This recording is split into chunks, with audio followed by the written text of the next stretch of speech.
तो ये बड़ी सुंदर घटना है। जब महाराज पृथु ने परमार्थ से संबंधित प्रश्न किया, सिद्ध सनकादिक प्रसन्न हो गए और क्या कह रहे हैं, साधु पृष्ठम। कितनी सुंदर बात आपने पूछी है। अब क्या होगा, इस प्रश्न के उत्तर के रूप में हमको भगवान की चर्चा करने का अवसर मिलेगा, कुछ भगवत गुणानुवाद गाने का सुअवसर आपने हमको प्रदान किया है। कितनी सुंदर बात आपने पूछी है। अब बालक कब होएगो, ब्याह कब होएगो, धंधा कब चलेगो, ये सब बात कोई साधु से थोड़ी पूछनी चाहिए। कैसे साधु का मन प्रसन्न हो जाएगा, ये बात साधु से करोगे, संसार की चर्चा करोगे, कैसे साधु का मन प्रसन्न होगा, और उसका मन ही प्रसन्न नहीं होगा तो कैसे आपको आशीर्वाद मिलेगा। साधु पृष्ठम, कितनी सुंदर बात आपने पूछी। साधु पृष्ठम महाराज सर्वभूत हितात्मना भवता विदुषा चापि साधुनां मतिरीदृशी। पहले जानते तो आप सब हैं, सब जानते हैं आप, ऐसा कुछ भी नहीं जो आप न जानते हो।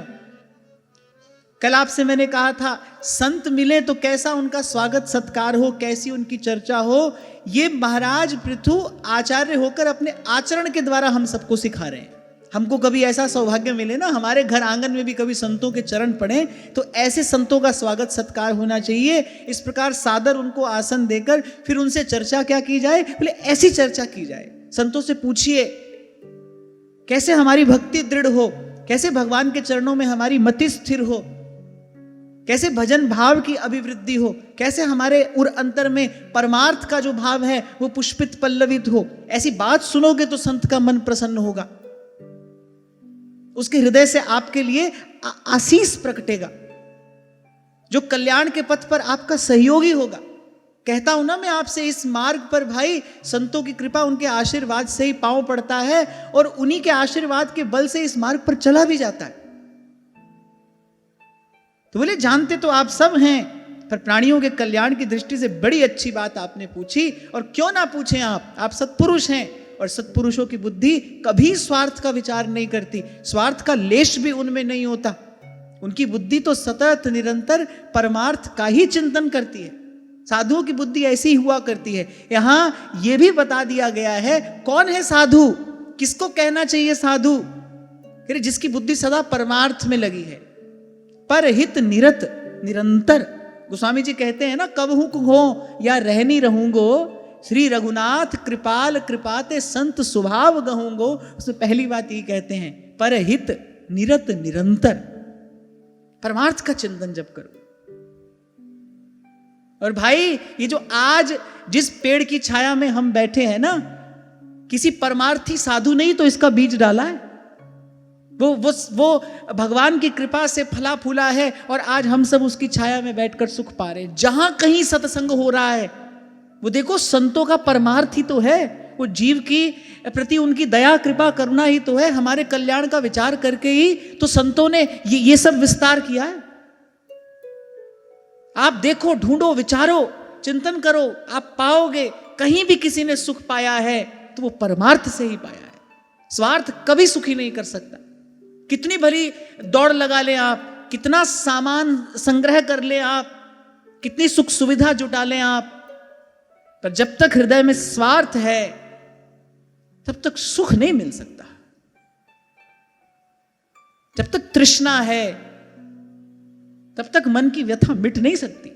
तो श्री सनत कुमार जी ने आगे कहा, संगमः खलु साधूनाम उभयेषां च सम्मतः यत् संभाषण संप्रश्नः सर्वेषां वितनोतिशम्। इसीलिए सत्संग की इतनी महिमा है। जब दो सत्पुरुष मिलते हैं तो वो जो वार्ता करते हैं, उनके हृदय से जो भाव प्रकट होते हैं, उनके मुख से जो शब्द प्रकट होते हैं, बोले वो श्रोता और वक्ता का तो कल्याण करते ही हैं, पर सारे अस्तित्व का मंगल करते हैं। श्री डोंगरे जी महाराज तो ये बात कहा करते थे। वो कहते थे, इस संसार में सर्वाधिक आनंद कब प्रकट होता है? किसी श्रोता ने कहा, जब भगवान प्रकट होते हैं। बोले ना, जब भगवान के दो भक्त मिलते हैं ना, बोले तब इस सृष्टि में सर्वाधिक आनंद प्रकट होता है।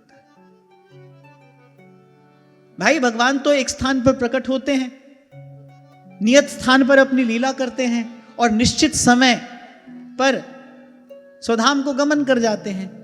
वो जो लीला कथा, वो जो सुवास है, वो हम जैसे जीवों तक कौन लाते हैं? संत ही तो लेकर आते हैं।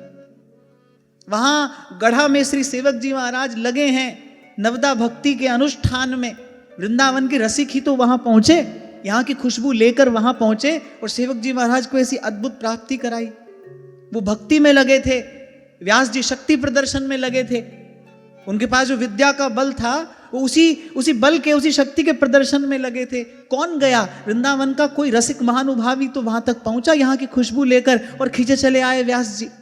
कहीं भी कभी भी किसी ने भी सुख पाया है तो भाई इन्हीं संतों की कृपा से ही पाया है। तभी कबीर कहते हैं, जब तब साधु तारसी और सकल परपन।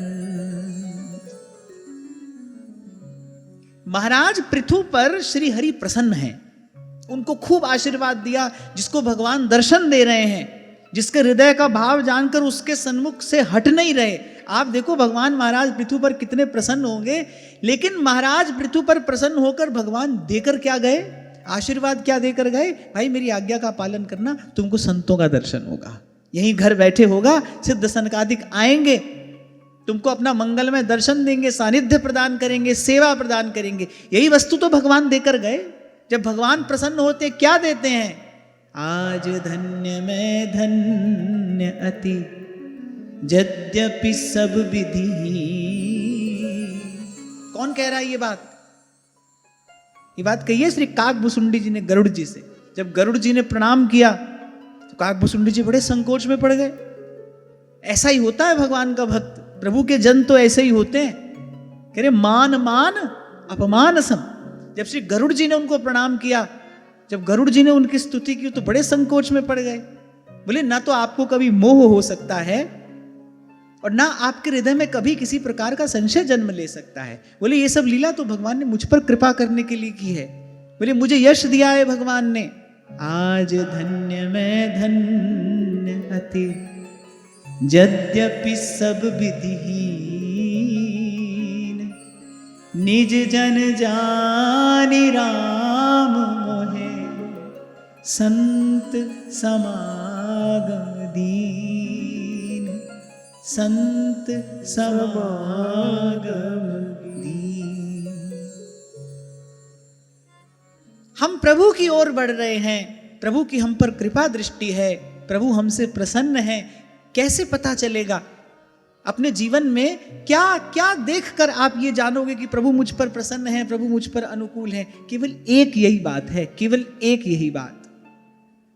जब संत मिलन का उत्साह हो, जब संत के दर्शन की इच्छा हो, जब सत्संग की प्यास हो, तब जानना चाहिए भाई भगवान हम पर प्रसन्न है। ये भक्ति का सार सर्वस्व है। यह जिय जान श्याम श्यामा पद कमल संगी सिर नायो।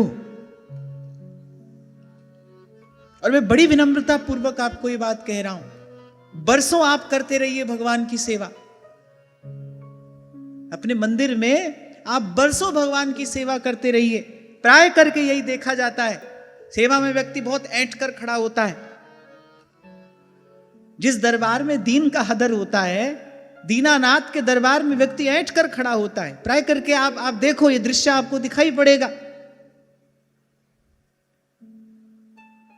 जो दैन्य भगवान को रिझाता है, जो भाव प्रभु को सुख देता है, जो भक्ति प्रभु के अनुकूल होती है, वो भाव, वो भक्ति तो केवल और केवल साधु संग से, साधु सेवा से और साधु कृपा से ही प्राप्त होती है। इसीलिए श्री महाप्रभु जी ने व्यास जी को सार सर्वस्व दिया। बोले व्यास जी, जय श्री हित हरिवंश प्रपंच बंच सब काल व्याल को खायो। यह जिय जान श्याम श्यामा पद कमल संगी सिर नायो। गति के लिए ये जीवन गतिमान हो, जन्म जन्म से इसी द्वंद्व में अटके हैं, ये जीवन गतिमान हो, उसके लिए जिस भाव की आवश्यकता है वो भाव। और मैं बहुत सोच विचार कर ये बात बोल रहा हूं, भावावेश में आकर नहीं बोल रहा हूं। वो भाव केवल भगवान की सेवा पूजा से नहीं मिलता भाई। ध्रुवदास जी कह रहे हैं, सेवा और तीर्थ भ्रमण फलत है काल ही पाए, पर भक्त संग छिन एक में देत भक्ति उपजाए। साधु संगत बिना भाव नहीं उपजे और भाव बिन भगति नहीं होए तेरी। आप अपने जानने में आप समझते रहो भाई बड़ी सुंदर सेवा कर रहे हैं, आप समझते रहो, हम तो अपने आप को भक्त समझते ही हैं। हमारे समझने से क्या होता है? कभी कहा था मैंने आपसे, हम तो तब भक्त हो जब भगवान हमको अपना भक्त माने। तो आप करते रहो सेवा पूजा, क्या होगा? कुछ नहीं होगा। कभी कभी तो अभिमान बढ़ जाता है, अहंकार बढ़ जाता है। जो दैन्य भगवान की कृपा के लिए चाहिए, क्योंकि राम कृपा बिन सुपने हूं जीव न ले विश्राम, जो दैन्य भगवत कृपा के लिए अपेक्षित है। श्री गोसाई विट्ठलनाथ जी कहते हैं गोवर्धन नाथ से, बोले प्रभु आपकी कृपा का एकमात्र हेतु है, ये तो हम जान गए। बोले इतना तो हमको पता चल गया कि आप किस पर कृपा करते हैं, आप केवल केवल और केवल दीन पर कृपा करते हैं। और वो दैन्य, वो निरभिमानता कैसे आती है? मंदिर में भगवान की सेवा करने से आएगी? नहीं आएगी। आप सोचोगे कैसी बात आप बोल रहे हैं, पर मैं सोच विचार कर बोल रहा हूं, अनुभव की बात बोल रहा हूं, नहीं आएगी। अभिमान और बढ़ सकता है। वो दैन्य, वो निरभिमानता तो संत गुरु की सेवा से आती है, साधु सेवा से आती है। इसीलिए साधुओं के संग के लिए, साधुओं की सेवा के लिए आज तक भक्त भगवत सानिध्य को भी एक और रखते आए हैं। अरे भगवान का भी सानिध्य मिले ना मिले, हमको सत्संग मिलता रहे। पद सरोज अनपायनी भक्ति सदा सत्संग। रैदास जी महाराज कह रहे साधु संगत बिना भाव नहीं उपजे। कहां से आएगा भाव? आप क्रिया करते रहो पर उसमें भाव ही नहीं है। और क्रिया में भाव हो तो वो भक्ति है, अगर क्रिया में भाव नहीं है तो वो भक्ति नहीं है, क्योंकि भक्ति का प्राण भाव है। जैसे मुरझाया हुआ फूल, गला हुआ फल, निष्प्राण वस्तु प्रभु की सेवा में निवेदन नहीं की जाती। कितना बढ़िया कागज का फूल क्यों ना हो, आजकल तो बड़े सुंदर सुंदर फूल बाजार में मिलते हैं, तो लेकिन उससे भाई प्रभु का श्रृंगार थोड़ी हो सकता है, क्योंकि उसमें प्राण नहीं है, वो निष्प्राण है, वो प्रभु के सन्मुख ले जाने योग्य भी नहीं है। मुझे बहुत अच्छे से याद है, शायद 10 बरस पहले की बात होगी, उससे भी ज्यादा समय शायद हो गया हो। फूल बंगला का समय था और एकाएक कुछ ऐसी घटना घटी कि श्री जी के बंगला के लिए फूल उपलब्ध नहीं हुए। वो शायद फूल वाले को सूचना देने में कोई भूल चूक हो गई, उसको कह नहीं पाए कि कल बंगला की तैयारी करनी है, तो समय पर फूल उपलब्ध नहीं हुए। मंदिर की बात बता रहा हूं आपको। हमारे बड़े जय से किसी ने कहा कि जय ये प्लास्टिक की जो फूल है ये ले आते हैं। इतनी भयंकर डांट उन्होंने लगाई, बोले ये वस्तु क्या श्री जी के सन्मुख लाने योग्य भी है? तो भाव के बिना आपकी क्रिया केवल क्रिया है, निष्प्राण है। भाव कहां से मिलेगा? कि साधु संगत बिना भाव नहीं उपजे और भाव बिन भगति नहीं होए तेरी।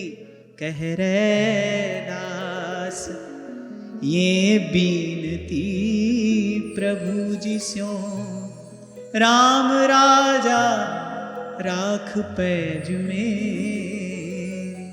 अमुक वस्तु श्री जी के सन्मुख जाए, अमुक ना जाए, इसके मूल में क्या है? इसके मूल में श्री जी के सुख का भाव ही तो है। वो जो श्री जी के सुख का विचार हम करते हैं, ये भाव ही तो है इसके मूल में। आज तो देखो गुब्बारे फुला फुला कर मंदिर में लगाते हैं, कितना बुरा लगता है। कितनी अपवित्र वस्तु है वो, सेवा में छूने योग्य भी नहीं है, मंदिर के प्रांगण में जाने योग्य वस्तु भी नहीं है वो, दुर्गंध आती है उससे, उसी से मंदिर की सजावट हो रही है। अरे अभी प्रकृति ने सुंदर सुंदर फूल देने बंद कर दिए हैं क्या? वो सब भगवान के लिए ही तो है, प्रभु की सेवा के लिए ही तो है। पर ये सब क्रियाएं क्या दिखाती हैं? ये सब क्रियाएं यही दिखाती हैं भाई कहीं ना कहीं भाव का अभाव हो चला है। साग में एक तृण देख लिया था श्री गोसाई विट्ठलनाथ जी ने।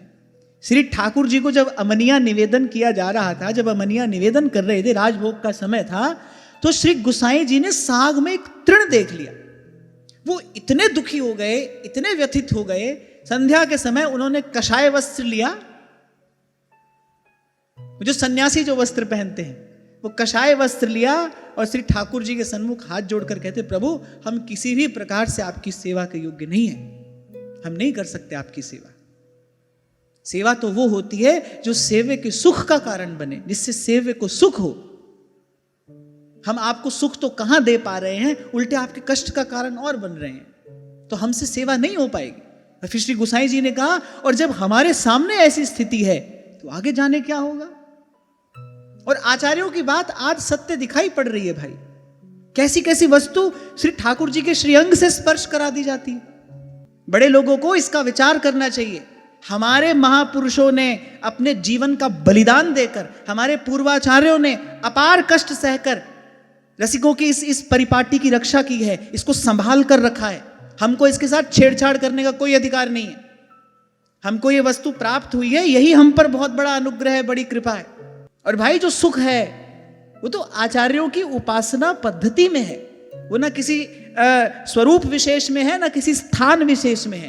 वो तो जो आचार्यों की उपासना पद्धति है, हमारे श्री हिज्जी महाराज ने जो रस रीति हमको प्रदान की है ना, उस रस रीति में वो सुख है। हम उस रीति का पालन करेंगे, जहां आप उसका पालन करेंगे वहीं पर वो सुख प्रकट होगा। चलो बात चलते चलते कहां से कहां आ गई। हम तो ये कह रहे थे कि साधु संगत बिना भाव नहीं उपजे और भाव बिन भक्ति नहीं होए तेरी, क्योंकि हित ध्रुव निरखत नेक नहीं, वैभवता की ओर बना लो सोने चांदी के मंदिर, सजा लो रत्न जटित मणि जटित सिंहासन, पर अगर जो आप कर रहे हो उसमें भाव का अभाव है, ध्यान रखना वो सब निष्प्राण है। और जैसे शव का स्पर्श भी कोई करे तो उसको स्नान करना पड़ता है, ऐसे वो निष्प्राण क्रिया किसी भी प्रकार से भगवत सन्निधि में क्रियान्वित होने योग्य नहीं है।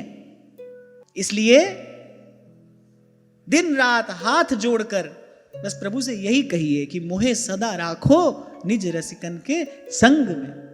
हो कोई ऐसो रे भेटे संत, मेरी लाहे सगली चिंत, ठाकुर स्यो मेरो रंग लावे, ठाकुर स्यो मेरो रंग लावे। तो श्री सनत कुमार जी महाराज पृथु से कह रहे हैं, बड़ा सुंदर प्रश्न आपने पूछा है। ऐसा प्रश्न कहने सुनने वाले का तो मंगल करता ही है, सारे संसार का कल्याण करता है। आगे कहते हैं, अस्तेव राजन भवतो मधु द्विषः, पादारविन्दस्य गुणानुवादने, रतिर्दुरापा विधुनोति नैष्ठिकी, कामं कषायं मलमन्तरात्मनः।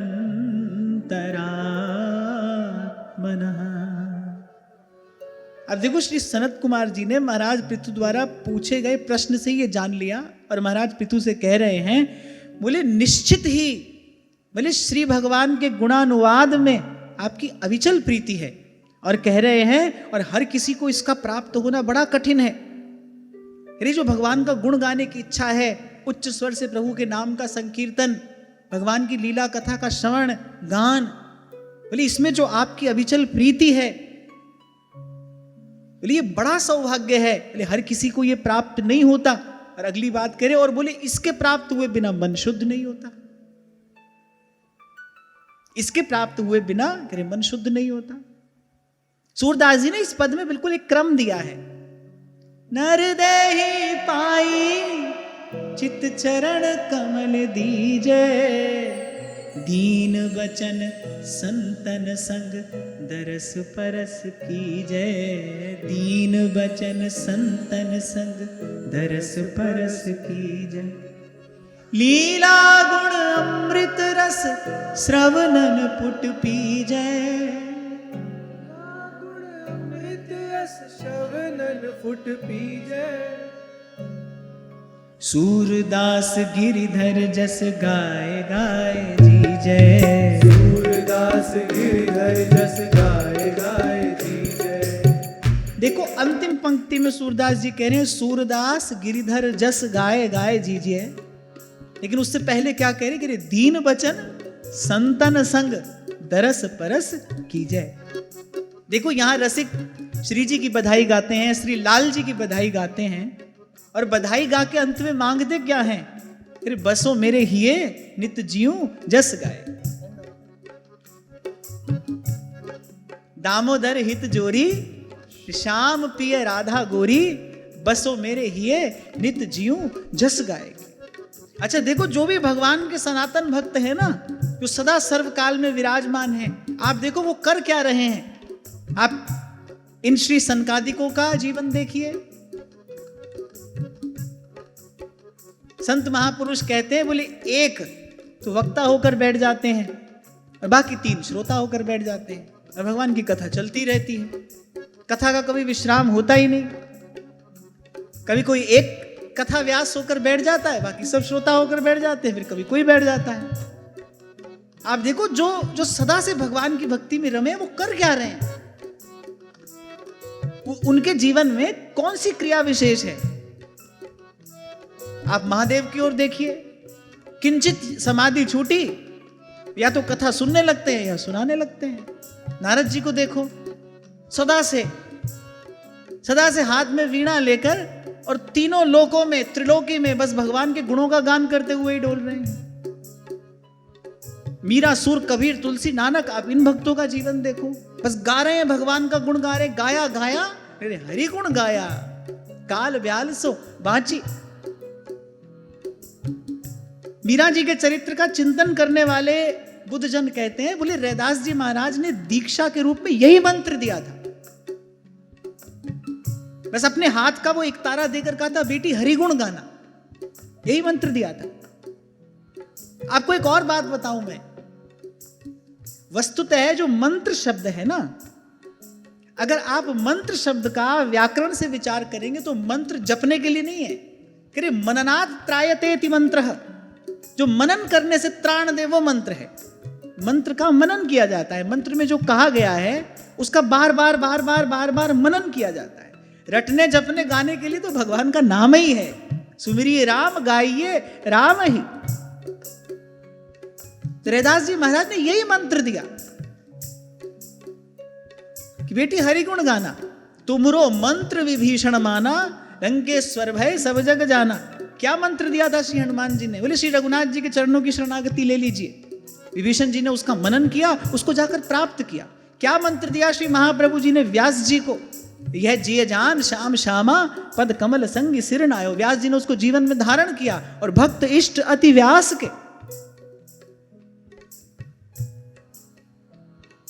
तो आप देखो सब भक्त कर क्या रहे हैं, फिर भगवान की लीला कथा सुन रहे हैं और गा रहे हैं, सुन रहे हैं और गा रहे हैं। बस गाया गाया हरि गुण गाया, निस दिन गान रूप माधुरी को पान। कर कृपा तेरे गुण गावा, नानक नाम जपत सुख पावा। दीन बचन संतन संग दरस परस कीजय। दीन बचन संतन संग दरस परस कीजय। दीन बचन संतन संग दरस परस कीजय। दीन बचन संतन संग दरस परस कीजय। सूरदास गिरिधर जस गाए गाए जी जय। सूरदास गिरिधर जस गाए गाए जी जय। सूरदास गिरिधर जस गाए गाए जी जय। सूरदास गिरिधर जस गाए गाए जी जय। इसी भाव से संबंधित व्यास जी के शब्द स्मरण आ गए। श्री राधा वल्लभ के गुण गाए लेहु, राधा वल्लभ के गुण गाए लेहु। तजहु असाधु संग साधुन भज। तजहु असाधु संग साधुन भज। हरि सोहित उपजाए लेहु, राधा वल्लभ के गुण गाए लेहु। राधा वल्लभ के गुण गाए केवल स्वर ताल से गाना ही गाना नहीं है। प्रभु आप कितने प्रिय हैं, आप कितने मधुर हैं, कितने कितने कृपालु, कितने दयालु आप हैं, ये भगवान का गुण गाना ही। गाना आए तो बड़ी अच्छी बात है, ना आए तो भी चिंता की बात नहीं है। अच्छा, वैसे भी जैसे अभी आपसे मैंने कहा कि भाव विहीन क्रिया निष्प्राण है, ऐसे भाव विहीन गान भी निष्प्राण है। अच्छा, क्रिया विशेष ना हो लेकिन भाव हो तो भगवान स्वीकार करते हैं। अब श्री कर्मा बाई जी अपने जूठे दांतों से खिचड़ी हिला रही हैं, पर जगन्नाथ जी तो पा रहे हैं। क्रिया तो शुद्ध नहीं है, क्रिया तो उचित नहीं है, पर भाव बड़ा सुंदर है, भगवान उसी को ग्रहण करते हैं। झूठे फल सबरी के खाए और बहुविध भोग लगाई। और कहते हैं उसके बाद जहां जहां पहुनाई हुई,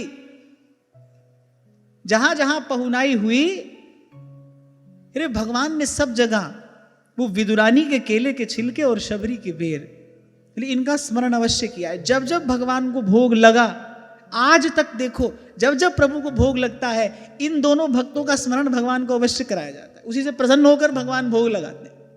आप दोनों को देखो, वो तो छिलका ही खिला रही हैं भगवान को, वो अपना चखा हुआ फल दे रही हैं। पहले कहा है अधम ते अधम, अधम मैं नारी, कहीं विधि स्तुति करूं तुम्हारी, और फिर भगवान को चख कर भोग लगा रही हैं।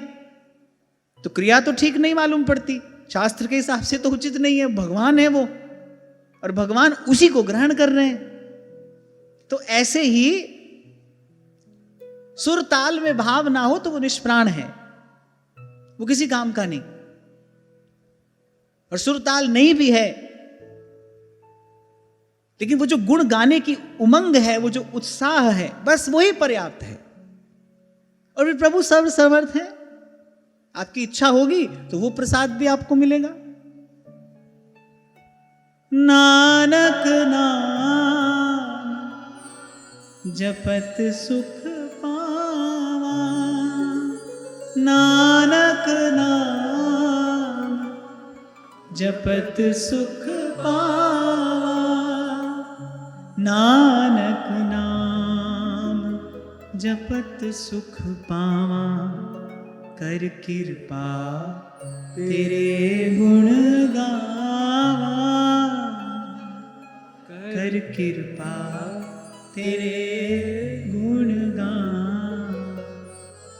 श्रीमद् भागवत भागवत धर्म की प्रतिष्ठा करती हैं, और श्रीमद् भागवत भागवत धर्म के रूप में किस क्रिया का उपदेश कर रही करे? कलौ तद्धरि कीर्तना, अरे भगवान के नाम का और भगवान के गुणों का कीर्तन, यही कलयुग का एकमात्र धर्म है, एकमात्र। आब्रह्म स्तंभ पर्यंतम सर्वम मायामयम जगत, पर सत्यम सत्यम पुनः सत्यम हरिर नामैव केवलम। यही कलयुग का धर्म है। कलियुग महा कीर्तन प्रधाना, गुरुमुख जपिए लाए ध्याना। आप गुरुद्वारे में देखो, सुबह से लेकर और रात्रि पर्यंत कीर्तन ही तो होता है। कीर्तन ही वहां की उपासना है, कीर्तन ही पद्धति है। यही कलयुग का धर्म है भाई। कलौ तद्धरि कीर्तनात्, भगवान का गुण गाओ, यही कलिकाल न साधन दूजा। और बहुत ही बुद्धि अधिक है, बहुत ही शक्ति अधिक है, अपने आप को बहुत ही समर्थ और बलवान समझते हो, आपको लगता है आप पर किसी युग का कोई प्रभाव नहीं है, फिर जाओ हिमालय में चले जाओ, वहां जहां -25-30 डिग्री टेम्परेचर है, वहां जाकर सूखो। और नहीं तो यहां पर चैन से रहो। नानक नाम जपत सुख पावा, नानक नाम जपत सुख पावा, कर कृपा तेरे गुण गावा, कर कृपा तेरे गुण गावा। और श्री जी की कृपा से हम जहां आए हैं भाई, यहां की पद्धति भी यही है। नैन न मूंदे ध्यान को। अच्छा, क्यों नहीं करते हैं यहां ध्यान? अब बताओ क्यों कह रहे व्यास जी नैन न मूंदे ध्यान को? क्यों नहीं करते ध्यान? क्योंकि यहां पर प्रभु प्रकट हैं। यद वृंदावन मात्र गोचर महो, महाप्रभु जी कह रहे हैं। यहां राधा वल्लभ कुंज बिहारी श्री राधा रमण लाल, यहां तो प्रभु अपने अस्मोर्ध माधुर्य के साथ में प्रकट है। इसीलिए आंख बंद करके ध्यान करने की आवश्यकता नहीं है। अपलक प्रभु का दर्शन करना ही रसिकों का ध्यान है।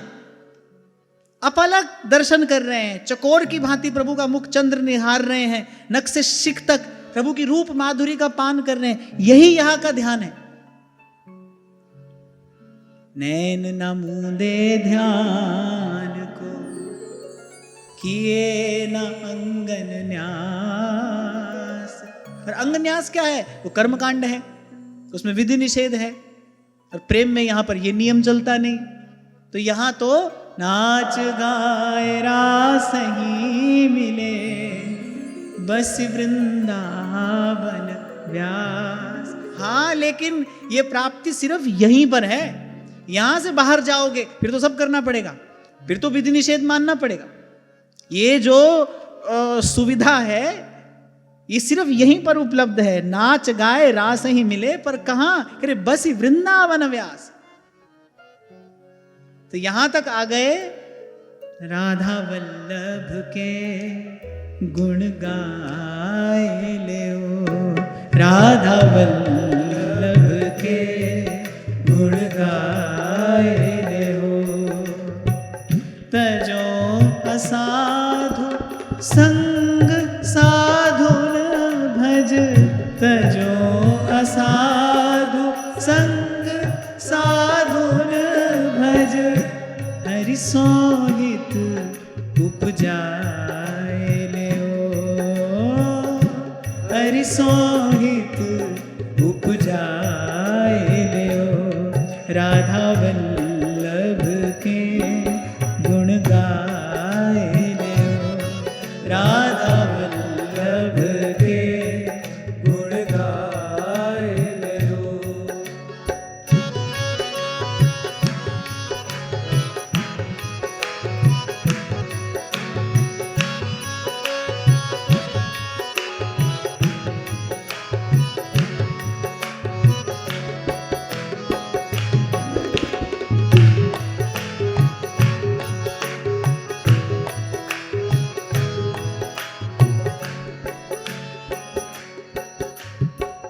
नव निकुंज सुख पुंजन बरसत, नव निकुंज सुख पुंजन बरसत, नैनन सुख दिखराए ले ओ,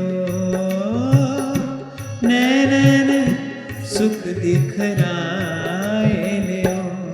राधा वल्लभ के गुण गाए ले ओ, राधा वल्लभ के गुण गाए ले ओ। पावन पुलीन रास मंडल में, पावन पुलीन रास मंडल में, मन दे तन ही नचाए ले ओ, मन दे तन ही नचाए ले ओ। राधा वल्लभ के गुण गाए ले ओ, राधा वल्लभ के गुण गाए ले ओ।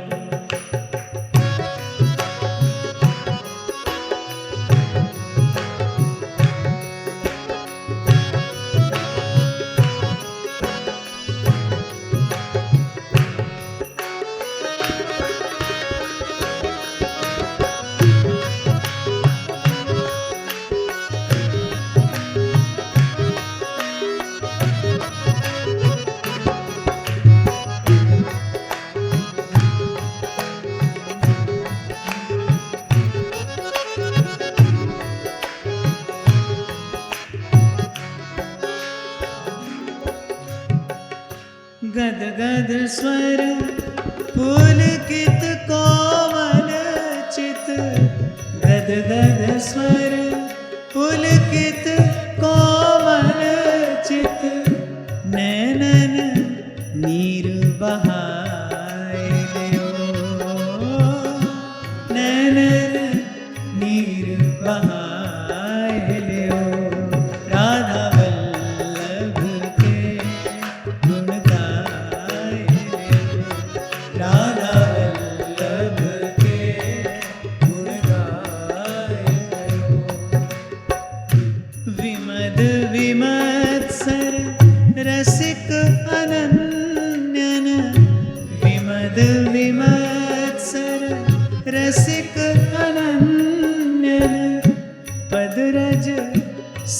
लपटाए ले हो,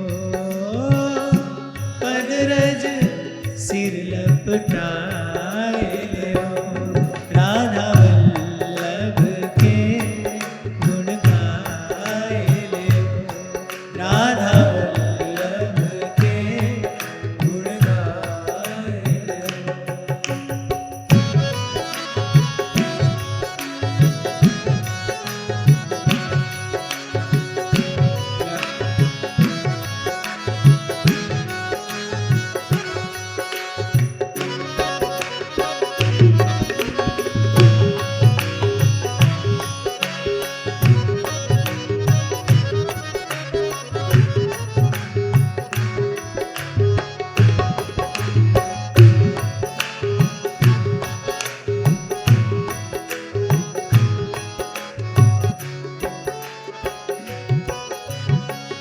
एहि विधि महाप्रसाद ही पावत, एहि विधि महाप्रसाद ही पावत, सहचरी व्यास कहाए ले हो, सहचरी व्यास कहाए ले हो, राधा वल्लभ के गुण गाए ले हो, राधा वल्लभ के गुण गाए ले हो, राधा वल्लभ के गुण गाए ले हो, राधा वल्लभ के गुण गाए ले हो। तो श्री सनत कुमार जी कह रहे, रतिर दुरापा विधुनोति नैष्ठिकी कामं कषायं मलमंतरात्मनः। बोले वैसे तो इस लालसा का प्राप्त होना बड़ा कठिन है, बड़े सौभाग्य की बात है, और यहां कह रहे बोले हर किसी को ये प्राप्त नहीं होता, अर्थात ये दुर्लभ है। कल सत्र के विश्राम में हम इस भाव पर चर्चा कर रहे थे ना, दुर्लभ क्या है इस संसार में, क्या दुर्लभ है। बड़ी कीमत बढ़ जाती है किसी वस्तु की, अगर कोई कह दे कि रेयर है, दुर्लभ रेयर, तो उसकी कीमत बहुत बढ़ जाती है। और भगवान किसको रेयर मानते हैं? भगवान कह रहे हैं समहात्मा सुदुर्लभः वासुदेव सर्वमिति, समहात्मा सुदुर्लभः, बोले वो दुर्लभ है। अगर इस सारे अस्तित्व में कुछ रेयर है, कह रहे संत दुर्लभ है, समहात्मा सुदुर्लभः, जो सर्वत्र मेरा ही दर्शन करता है, जो समत्व को उपलब्ध हो गया है, जो सर्वथा द्वंद्व मुक्त हो गया है, जो जीवन मुक्त है, बोले ऐसे महात्मा का मिलना, ऐसे महात्मा का दर्शन, ऐसे महात्मा का संग सानिध्य, बोले ये दुर्लभ है। तो श्री सनत कुमार जी कह रहे हैं, बोले ये जो आपकी भगवान के गुणानुवाद में प्रीति है ना, ये बड़े सौभाग्य की बात है, ये दुर्लभ है। कह रहे हर किसी को ये प्राप्त नहीं होती, और यदि प्राप्त हो जाए, यदि ये प्राप्त हो जाए तो कह रहे हृदय के भीतर रहने वाले उस वासना रूप मल को ये सर्वथा नष्ट कर देती है। और यहां श्री सनत कुमार जी एक और बात कह रहे हैं, और उस वासना का नष्ट होना और किसी भी अन्य उपाय से सुगम नहीं है। अच्छा देखो, जहां जहां बात हो रही है वहां सेवा की नहीं, सेवा की अभिलाषा की बात हो रही है, गुणानुवाद की लालसा, तिहि रस को करे लल चाहिए। और बात यहां पर आती है, जैसे संसार की वस्तु के लिए, जैसे संसार के सुख के लिए, जैसे संसार के सामान सम्मान के लिए हमारा मन ललचाता है, ऐसे प्रभु के लिए नहीं ललचाता, ऐसे सत्संग के लिए नहीं ललचाता, ऐसी भगवत सेवा का लोभ नहीं है। क्यों? क्योंकि जैसा जल हो कूप में वैसा बाहर आए। कहा था आपसे मैंने, निर्मल मन में ही निर्मल वासना रहेगी।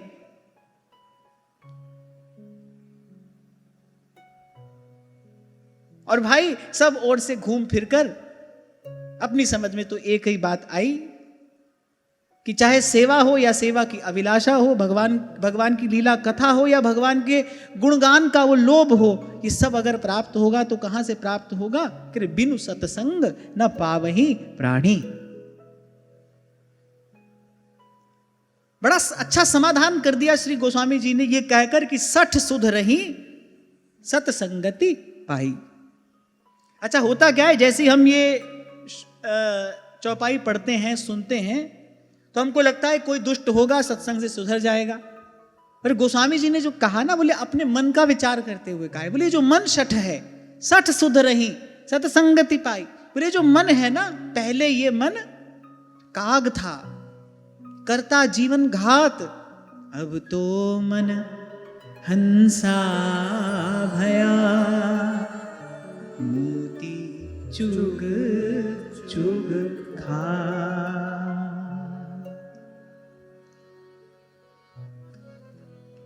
तो श्री सनकादिकों ने कहना आरंभ किया, महाराज पृथु ने अस्मदादि जीवों के कल्याण का, भवबंधन से छुटकारे का, संसार की निवृत्ति का सुगम मार्ग पूछा था।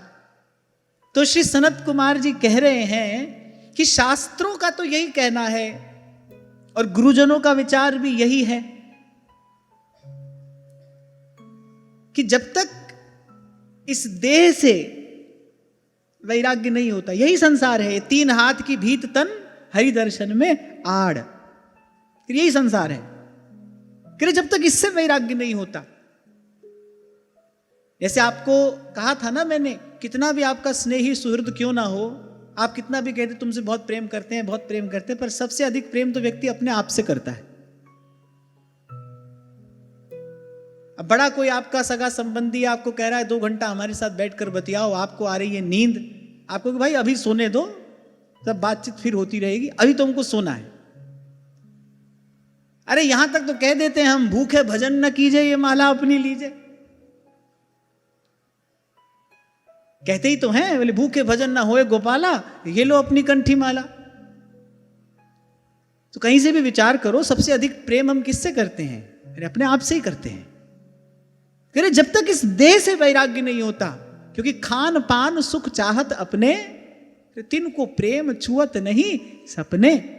जब तक अपने देह से वैराग्य नहीं होता, तब तक भगवत चरणारविंद में प्रीति नहीं होती, सुदृढ़ अनुराग नहीं होता। तो बोले कल्याण का मार्ग तो वही है जिसका अनुगमन अनुसरण करने से दृढ़ वैराग्य हो जाए। अभ्यासेन तु कौन्ते वैराग्येण च गृह्यते, उसी का अभ्यास करना चाहिए जिससे वैराग्य हो। उसी क्रिया का हम बार बार अभ्यास करें जिससे संसार से वैराग्य हो। अभी हमारी क्रिया से क्या हो रहा है? संसार से राग और गहरा हो रहा है, ये बंधन और गाढ़ा हो रहा है। भगवान से भी यही मांगते हैं। अब देखो बात थोड़ी अटपटी है, हम मांगते हैं भगवान से कि सब अनुकूल रहे तब भजन करेंगे, यही तो कहते हैं कि भाई सब अनुकूल रहे तभी हम भजन कर पाएंगे। पर सत्य इससे नितांत विपरीत है। यहां की जो अनुकूलता है, जैसे थोड़ा सा धन किसी को प्राप्त हो जाए संतोष हो जाता है। बताओ, थोड़ा धन प्राप्त होने से कभी संतोष हुआ है आज तक किसी को? थोड़ा धन प्राप्त होते ही और प्राप्त होने का लोभ होता है, क्योंकि वो दुर्गुण धन अपने साथ लेकर आया है। वो अकेला नहीं आया, वो कुछ अनर्थ कुछ दुर्गुण अपने साथ लेकर आया है, वो उसके स्वभाव में है। जैसे ही धन आएगा आपकी इच्छा हो जाएगी भाई तब थोड़ा और आ जाए। उससे पहले आप मुक्त थे, उससे पहले तो ऐसे लगता था चलो भाई अपना काम चल जाए बहुत है। अब कहीं से कुछ हाथ लग गया तो फिर देखो वहां से तो गाड़ी चलनी शुरू हुई है। कभी कोई सुंदर भवन बनाए ना, बोले चलो काम खत्म हुआ, अरे इसके बाद तो काम शुरू होता है, काम खत्म नहीं होता है इसके बाद। लोग कहते हैं बालक हो गया फैमिली कंप्लीट, अरे उसके बाद तो काम चालू हुआ है, अब पिसोगे चक्की में। यहां कोई काम कंप्लीट नहीं होता, यहां तो आदमी कंप्लीट हो जाता है। संसार का काम कभी कंप्लीट नहीं होता। तो हम तुम कंप्लीट हो जाएंगे एक दिन। अच्छा, हम कंप्लीट भी नहीं होते, हम तो फिनिश हो जाते हैं। एक फिनिश होना होता है, एक कंप्लीट होना होता है। कंप्लीट हो जाओ तो बहुत ही अच्छी बात है, यहां आना ही नहीं पड़े। हम कहां कंप्लीट होते हैं? कोई काम कंप्लीट नहीं होता, ना हम कंप्लीट होते हैं, ना हमारा कोई काम कंप्लीट होता है। और संसार यूं का यूं रहता है, ज्यों का त्यों। संसार की रचना करने वाले भी यहां आए, अपना लीला कार्य करके चले गए, संसार अपनी गति से चल ही रहा है। बार बार भगवान को अवतार लेना पड़ता है। क्यों? क्योंकि संसार कहता है भाई हम तो ढीठ है, हम नहीं मानेंगे, आप खूब आओ खूब जाओ, हम तो ऐसे हैं और ऐसे ही रहेंगे। सुधरा है संसार? नहीं सुधरा है। तो अभी तो जो कर रहे हैं ना, संशयात्मिका बुद्धि के कारण व्यक्ति गलत निर्णय लेता है। और ये तो आपको मानना पड़ेगा, एक निर्णय कभी कभी आपके पूरे जीवन को प्रभावित करने वाला होता है। हम सोचते हैं कि यहां सुख मिलेगा तो भजन करेंगे, और संत कह रहे हैं सुख के माथे सिल पड़े, जो नाम हृदय से जाए, बलिहारी उस दुख के, जो पल पल नाम रटाए। जो प्रतिकूलता संसार से उपरति कराने वाली है, एक काम आपको दिया जाए, 2 बार 4 बार 6 बार आप करो, आप उसमें असफल हो जाओ, आप उस काम से उपरत हो जाओगे कि नहीं हो जाओगे? बताओ। कोई काम आपको दिया गया, आपने करने का प्रयास किया 1 बार 2 बार 4 बार, लेकिन आप उसमें सफल नहीं हुए, क्या परिणाम होगा उसका? आपका मन उसको छोड़ देगा, आप उससे उपरत हो जाओगे। और वही आप उसमें सफल हुए तो आपको लगेगा भाई अब इससे अगला काम करते हैं। ऐसे ही तो होता है। तभी कबीर कहते हैं, कबीरा तू हारा भला, जीतन दे संसार। बोले हारे को तो हरि मिले, जीता जम के द्वार। मेरे तू हारा भला। हमको लगता है यहां थोड़ा सुख मिलेगा तो भजन कर लेंगे, यहां थोड़ा सुख मिलेगा, क्या वो थोड़ा सुख क्या करेगा? वो प्रमाद लाएगा, वो अपने साथ कुछ दुर्गुण लेकर आएगा, भगवत विस्मृति होगी, बुद्धि मोह से लोभ से ग्रस्त होगी। आपको लगेगा भाई थोड़ा और मिल जाए, थोड़ा और मिल जाए, और इसी दुष्चक्र में फिर मन फंसा रह जाता है। तो क्रिया वो हो जिससे संसार से उपरति हो। और संसार से विरति कैसे होगी? धर्म ते विरति जोग ते ज्ञाना। और धर्म क्या है? इस बार के सत्र में इस बिंदु पर तो हमने बहुत विचार कर लिया। धर्म क्या है? परहित ही धर्म है, उसी से संसार से विरति होगी। महाराज जी आप कह रहे थे ना, श्री स्वामी शरणानंद जी महाराज कहते थे कि उनकी भाषा भले शास्त्रीय ना हो, लेकिन उन्होंने जो कहा है वो शास्त्र सिद्धांत का सार कहा है। वो यही बात कहा करते थे, बोले भाई संसार से मुक्त होना है, संसार की सेवा करो, तभी इससे मुक्त हो पाओगे। यही तात्पर्य तो है कि भाई परमार्थ ही संसार से उपरति कराने वाला है। जब तक अपना पेट पालने में लगे रहोगे, आज तक कोई ऐसा है जिसकी क्षुधा शांत हुई हो? थोड़ी देर के लिए भूख मिटती है, फिर भूख है। अच्छा, और देखो मन कैसा लंपट है, जो सुबह खाया है वही शाम को खाने की इच्छा नहीं होती। नई नई वस्तु जिह्वा चाहती है, खट्टा मीठा चरपरा जिह्वा सब सुख ले। अरे बहुत दिन हो गए, यही खाते रहेंगे क्या? यही वस्तु बार बार खाते रहेंगे क्या? होता है कि नहीं ऐसा? केवल वस्तु ही नहीं चाहिए, उसको नित्य नवीन वस्तु चाहिए। केवल वस्त्र से ही हमारा काम नहीं चलता, नित्य नवीन वस्त्र चाहिए। तो आप देखो मन की गति कैसी है, मन का स्वरूप कैसा है, तो कहां तक इसका पालन पोषण करोगे? इसीलिए संतों ने इसके स्वरूप का विचार करके इसको जहां का तहां छोड़कर और दृढ़ वैराग्य धारण करके राम सिमर राम सिमर, अरे माया को संग त्याग और हरिजू की शरण लाग, जगत सुख मान मिथ्या झूठो सब साज है। ध्रुवदास जी कहते हैं ना, कोटि कोटि हीरा मणि अरुमणि विविध अनेक, मिथ्या लालच छाड़ के गहे वृंदावन एक। ये जो आप यहां पर बैठकर इस सत्संगति रूपी जल से जिस अंकुर को आप सींच रहे हो ना, उसका फल क्या प्राप्त होगा? विवेक प्राप्त होगा। समझ में आ जाएगा भाई ये सार है या सार है, इसके पीछे जाना है, इसका त्याग कर देना है, इसमें लगने में सुख नहीं है, दुख ही दुख है, क्लेश ही क्लेश है। आज तक इसी भ्रम में बार बार टकरा रहे थे यहां।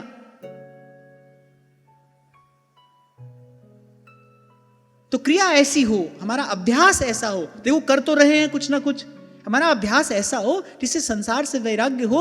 और संसार से वैराग्य कैसे होगा? धर्म से होगा। और धर्म क्या है? पर हित सरस धर्म नहीं भाई। शास्त्र का सिद्धांत तो वही है, एक ही है, अनेक अनेक प्रकार से उसको कहा गया है। एकम सद्विप्रा बहुधा वदंती, एक ही सिद्धांत को अनेक अनेक प्रकार से कहा गया है। किसी की समझ में कोई बात आ जाती है, किसी की समझ में कोई बात आ जाती है। श्री स्वामी जी महाराज ने बड़ा सरल शब्दों में कहा, भाई संसार से मुक्त होना, इसकी सेवा कर दो। आपको याद हो मैंने कुछ दिन पहले आपसे कहा था, यहां देते चलो, जैसे ही यहां से लेने की बात मन में आएगी झंझट हो जाएगा। उदाहरण दिया था ना मैंने आपको, आपने किसी को रुपया दिया तो बड़ी आपकी जय जयकार करता हुआ वो लेकर गया, उसने कहा था 2 महीना में लौटा देंगे, आपने 3 महीना प्रतीक्षा की, फिर 3 महीना बाद आपने कहा भैया हमारे रुपए लौटा दो। आप देखो उसका मुख, अब आप उसको बिल्कुल अच्छे नहीं लग रहे, आप उसको बिल्कुल नहीं सुहारे।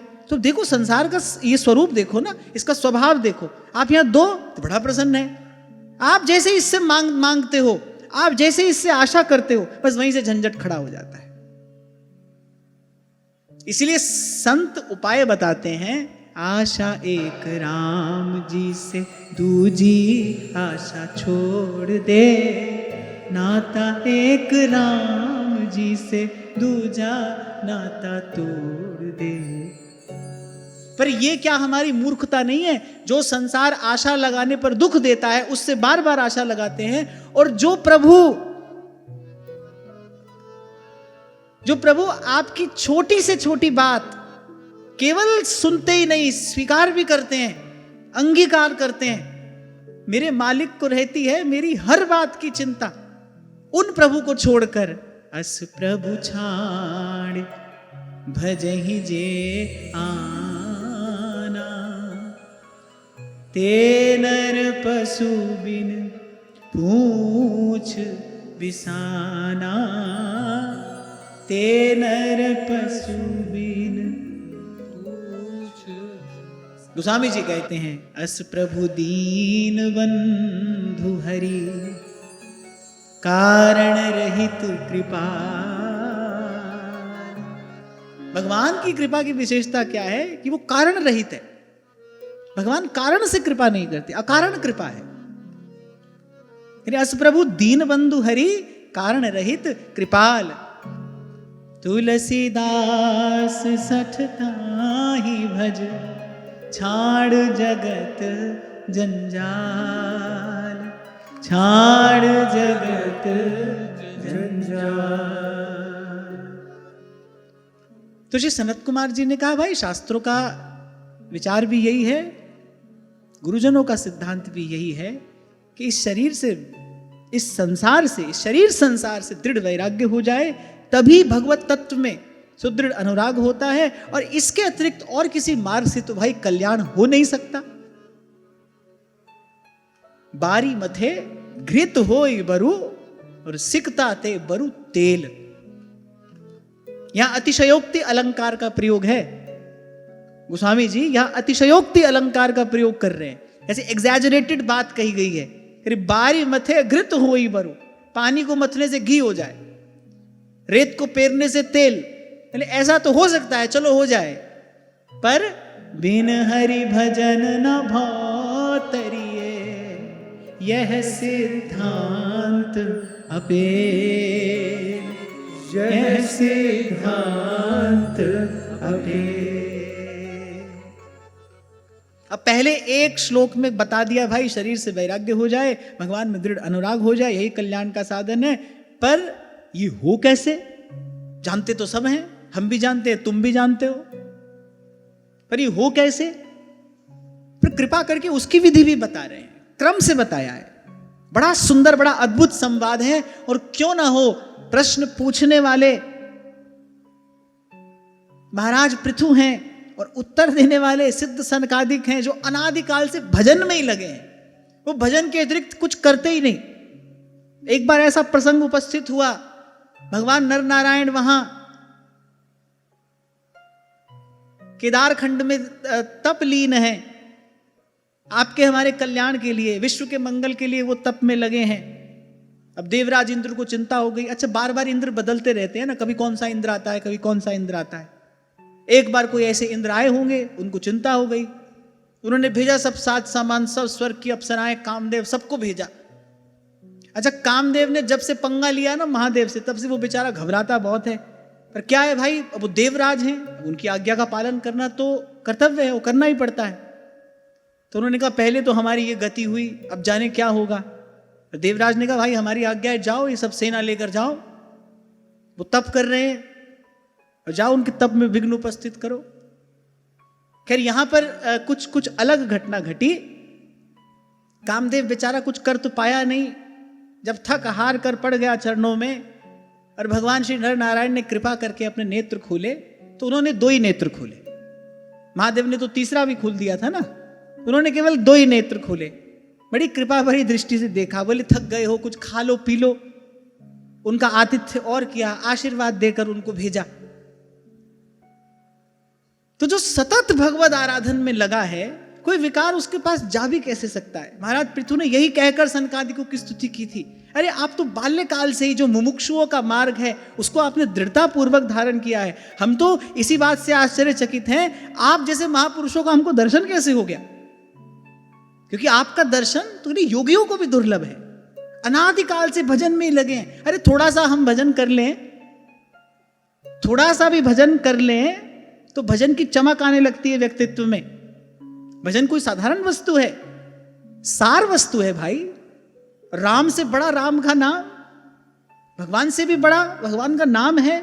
उस नाम को कोई जपेगा, रटेगा, किंचित भाव से उसको अपने हृदय में धारण करेगा, तो भीतर बाहर उसके व्यक्तित्व में परिवर्तन होता है। उसकी चेतना दिव्य होती है, विमल होती है। आप संत गुरु की सेवा में लग जाओ, आपका व्यक्तित्व बदल जाएगा, भीतर बाहर से आप कुछ और हो जाओगे।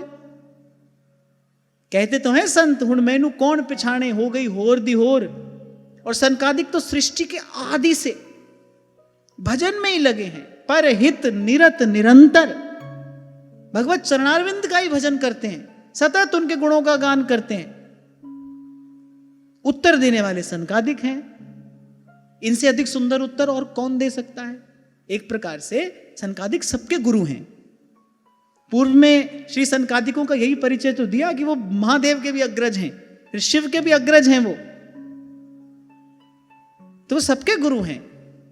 तो सबसे पहली बात जो श्री सनकादिक ने कही कि इस शरीर संसार से वैराग्य हो कैसे, भगवान में दृढ़ अनुराग कैसे हो। सा श्रद्धया भगवद् धर्मचर्यया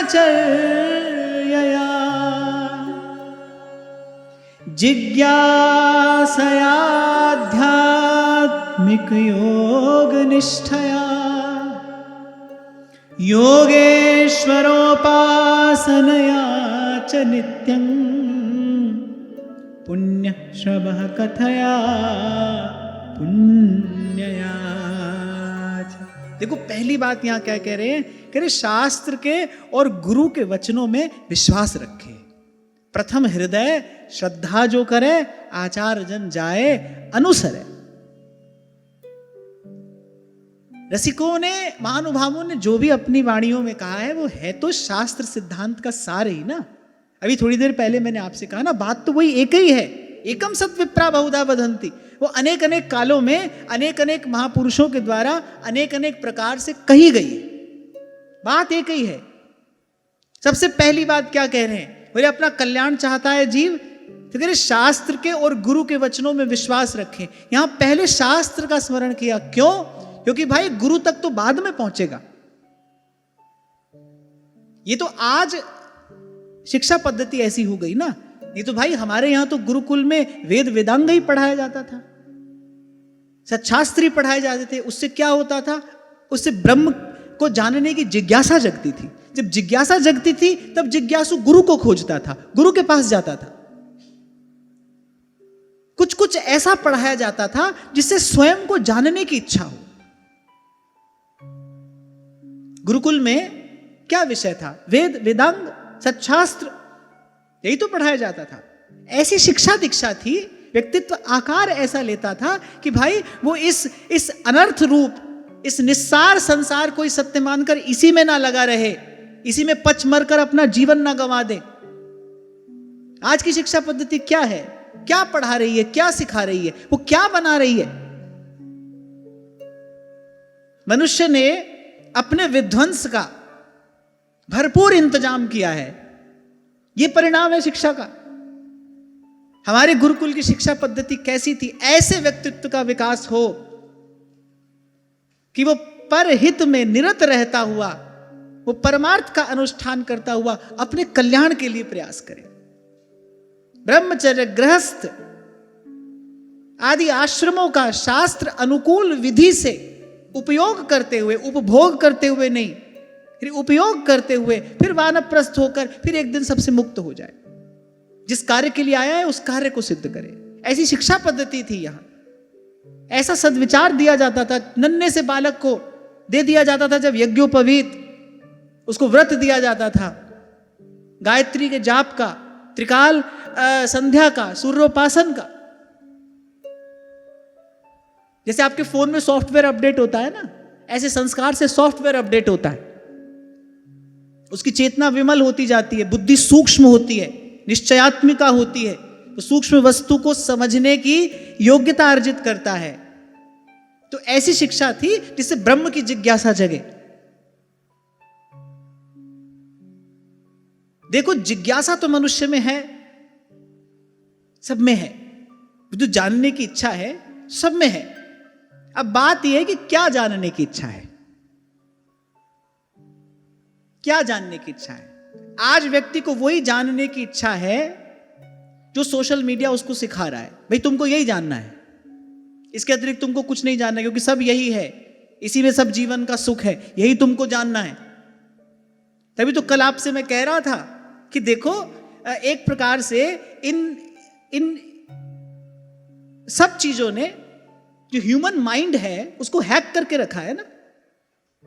जो मानव मन है, जो मानव मस्तिष्क है, वो स्वतंत्रता से सोच ही कहां पा रहा है।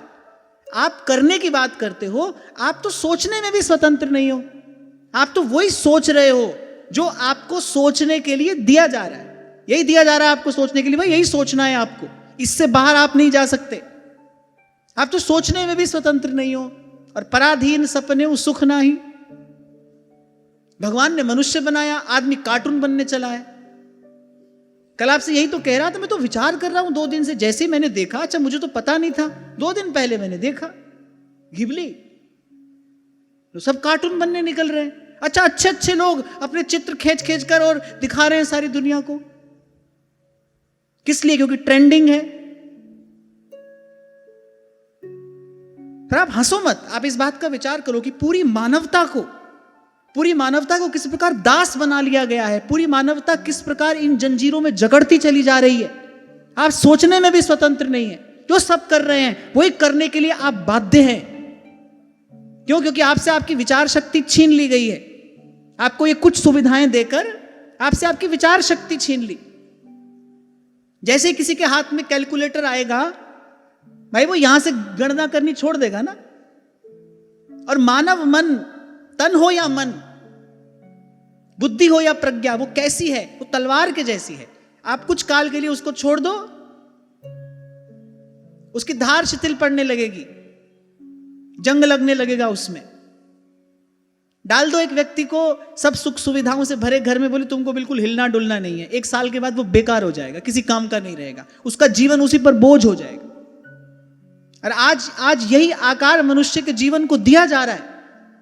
कुछ मत करो, हे सिरी, बस मुंह खोलो, मुंह हिलाओ, तुम्हारा सब काम हो जाएगा। कुछ मत करो, ना दिमाग चलाओ, ना हाथ चलाओ, कुछ मत करो, और इन लोगों के दास होकर बैठ जाओ। हो सके तो थोड़ा सा विचार करना, यही हो रहा है आपके साथ।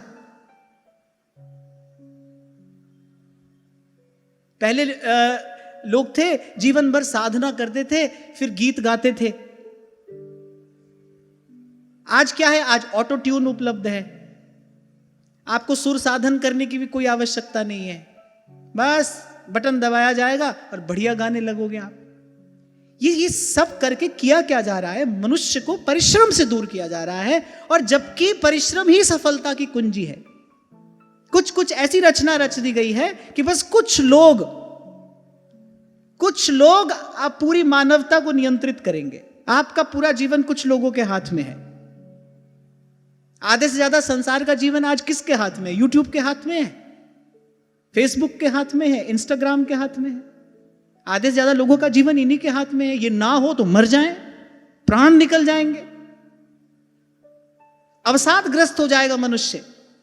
ऐसी दिशा में धकेल दिया गया है मानवता को मनुष्य अवसादग्रस्त हो जाएगा और ये सब ना हो तो। क्यों? क्योंकि परिश्रम रहा नहीं, विचार शक्ति बिल्कुल शून्य हो गई, विचार करना ही नहीं। कुछ भी हो, बस गूगल किया और ढूंढ लिया वहां से रास्ता। कुछ भी हो, स्वयं विचार नहीं करना। और वो बेचारा कह रहा है भजिए राम नाम सुखदाई, हम गा रहे हैं, वो कह रहे फ्राइंग राम नाम इज गुड। लो, क्योंकि उस बेचारे को भजिए का अर्थ ही मालूम नहीं है, उसके लिए बस खाने वाला भजिया ही भजिया है।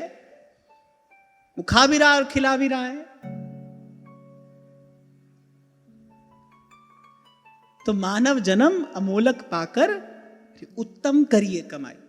हम ये कह रहे थे यहां शास्त्र की बात पहले क्यों कही गई? क्योंकि सच्शास्त्र का अध्ययन करेगा, कुछ पन्ने पलट कर देखेगा सच्शास्त्रों के, तो समझ में आएगा भाई जीवन किस लिए मिला है। प्रभु को जानने की जिज्ञासा होगी। ब्रह्म सूत्र का आरंभ कहां से होता है? अथा तो ब्रह्म जिज्ञासा। पहली बात यही है, अथा तो ब्रह्म जिज्ञासा। फिर उसके बाद वो गुरु ढूंढेगा। दौड़ दौड़ कर जाते थे विवेकानंद, इस संत के पास, उस संत के पास। कोई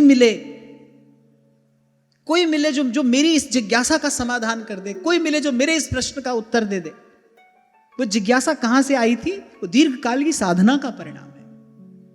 तो यहां श्री सनत कुमार जी ने कहा पहली बात क्या है? बोले शास्त्र और गुरु के वचनों में विश्वास, और उसमें भी पहले कहा शास्त्र, सच्शास्त्र। श्री गीता जी में भगवान कह रहे तस्मात् शास्त्रम प्रमाणम ते कार्य कार्य व्यवस्थितो। क्या करना है, क्या नहीं करना है, मनुष्य का कल्याण किसमें है, उसका किसमें अहित है, बोले ये सब निर्णय शास्त्र में कर दिया गया। और दुख की बात यह है, मैं कहकर अपनी वाणी को विराम दूं, दुख की बात यह है जिस भारत भूमि को यह सब संपदा मिली, आज वही भारत भूमि उसे पूर्ण रूपेण विस्मृत किए बैठी है। कोई प्रयास नहीं है इसके लिए, चाहे भले वो कोई भी सरकार क्यों ना हो। हमको कहने में कोई संकोच नहीं है। जब तक भारत की वो गुरुकुल शिक्षा पद्धति लौट कर नहीं आती, आप खूब गाते रहो भारत फिर विश्व गुरु बनेगा, विश्व गुरु बनेगा। पढ़ लिख कर ही कोई गुरु बनता है, सीख समझ कर ही कोई गुरु बनता है। आप भारत के बच्चों को फ्रेंच जर्मन सिखाकर भारत को विश्व गुरु बनाओगे? हिंदी संस्कृत को पाठ्यक्रम से हटाकर ऐसे ऐसे स्कूल हैं यहां जहां हिंदी बोलने पर फाइन लगाया जाता है। ऐसी शिक्षा पद्धति से भारत विश्व गुरु बनेगा? जब तक वो गुरुकुल शिक्षा पद्धति लौट कर नहीं आती, जब तक वेद वेदांग का अध्ययन नहीं कराया जाता बच्चे को, जब तक सच्शास्त्र का अध्ययन नहीं होगा, उसकी चेतना परिष्कृत कैसे होगी? उसके मन में सद्विचार आएगा ही कहीं से? अच्छा प्रश्न ही कहां से आएगा? तो भाई हमको तो जब अवसर मिलेगा ये भी बात थोड़ी कहनी पड़ेगी, तो जरूर कहेंगे। क्योंकि यहां इस सत्संग के, इस संवाद के आरंभ में सबसे पहली बात श्री सनत कुमार यही कहते हैं, सा श्रद्धया भगवद धर्मचर्या जिज्ञासया आध्यात्मिक योग निष्ठया योगेश्वरोपासनया च नित्यं पुण्य श्रवः कथया पुण्यया च। आज की वार्ता यही श्री जी के चरणों में निवेदन करता हूं। महाराज श्री के चरणों में प्रणाम। आप सबके हृदय स्थित प्रभु को, भाव प्रभु को नमन।